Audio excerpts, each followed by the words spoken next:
100 మంది శత్రువుల కన్నా ఒక నమ్మక ద్రోహి చాలా ప్రమాదకారి. నీ మంచి కోరుకునే వాళ్ళను దూరం చేసుకోకు. నీ చెడును కోరుకునే వాళ్ళను నీ దగ్గరికి రానియకు. స్వార్థంతో నిన్ను పొగిడే వాళ్ళను ఎప్పటికీ నమ్మకునేస్తమా? కొన్ని ప్రశ్నలకు నిశ్శబ్దమే సరైన సమాధానం. కొన్ని సందర్భాలలో చిరునవ్వే సరైన స్పందన. నేస్తమా? ఎంతో ఎత్తుకు ఎదగాలని ఆలోచిస్తూ కూర్చుంటే లాభం లేదు. లేచి నిలబడు, అన్వేషించు, ఆలోచించు, ఆచరించు. అప్పుడే అసాధ్యాలు సుసాధ్యమయ్యేది, అద్భుతాలు జరిగేది. నేస్తమా?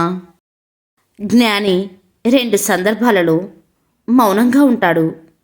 తనకన్నా గొప్ప వ్యక్తి మాట్లాడుతున్నప్పుడు, మూర్ఖుడితో వాదించాల్సి వచ్చినప్పుడు. నేస్తమా? మనం పుట్టినప్పుడు మనల్ని ఎవరు వచ్చి చూశారో మనకు తెలియదు.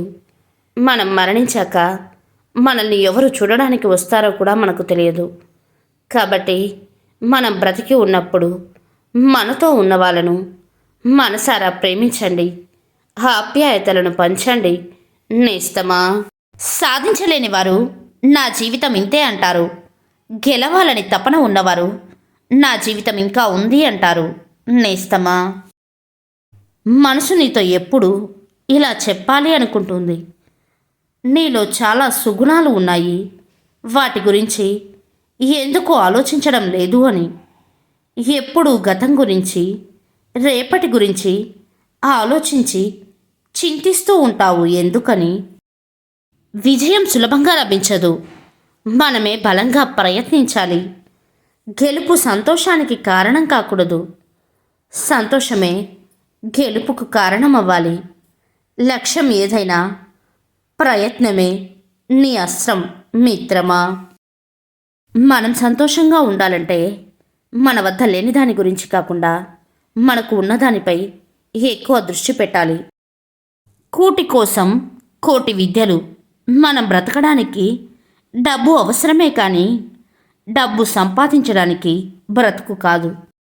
మౌనం అర్థం లేనిది కాదు, ఎన్నో జవాబులు దాగి ఉంటాయి. కారణం లేకుండా ఎవరు మౌనంగా ఉండరు. గుండె పగిలిపోయేంత బాధ ఉంటే తప్ప అర్థం చేసుకునే మనసు ఉండాలి. కానీ మౌనం కూడా మాట్లాడుతుంది. నేస్తమా? ఎవరు ఎంతకాలం కలిసి ఉంటామనేది ఎవరూ చెప్పలేము. కానీ దూరం ఉన్నంత మాత్రాన బంధాలు తెగిపోవు. అర్థం చేసుకునే మనసు ఉంటే దగ్గర దూరం అనేది సమస్య కాదు. బంధం పెరగడం తగ్గడం అనేది మనల్ని అర్థం చేసుకునే మనుషులను బట్టి ఉంటుంది. నేస్తమా? చావు వస్తుందని తెలిసినా బ్రతికిస్తున్నాం. చిన్న చిన్న బాధలు వస్తే బ్రతకలేమా? చనిపోయిన తర్వాత శవంపై పడి ఏడ్చే బంధాల కన్నా బ్రతికి ఉన్నప్పుడు జీవితంలో కింద పడకుండా అండగా ఉండే బంధాలే నిజమైనవి మిత్రమా.